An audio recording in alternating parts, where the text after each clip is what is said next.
Firstly, I'd like to say our kids had a fantastic time.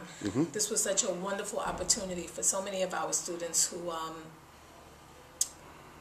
had ideas. This was more of a seed planting as far as I'm concerned for our students. And hearing those real people with real stories and real outcomes brought their dreams and their hopes to life. So I think, I would definitely love to participate going forward in something like this. Again, it was a phenomenal event.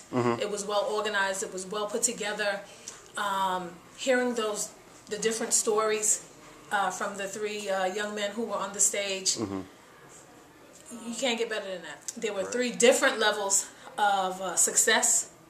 And I think that's what our students internalized. That you don't have to be the biggest player. You just have, but as long as you're in the game. I think being in the game is what was more important to them. That's exciting. Yeah, that's what's up. That's what's up. You know, I saw that you had your daughter there. What was her take on it? Oh gosh, she was.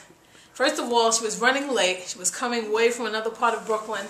And she's schlepping and running through the city, and I forget the young lady's name who worked with us. She was the assistant from MTV. I can't remember right now. I'm sorry, but she came here and she helped us out. And she was fantastic. And she kept looking for my daughter outside, and my daughter is a teenager, obviously, and she has these goals and aspirations of being she loves the whole world of fashion. So her meeting Mark Echo was like, like, oh God, I'm sitting this close to an actual, a successful individual. So hearing his story actually motivated her to begin her accessory line. Wow. And she likes the whole personal shopper thing. Okay. And she's a happy kid, so she likes to make other people happy. And sure. She has quite of a nice following, I must say. Wow. So we're actually going to monopolize on that.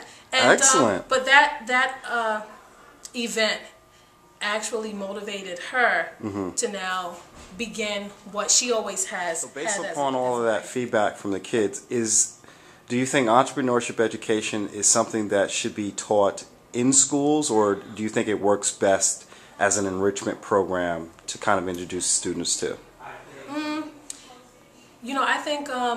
I think either way, it's successful, it's productive, and it's definitely necessary. We're in New York City.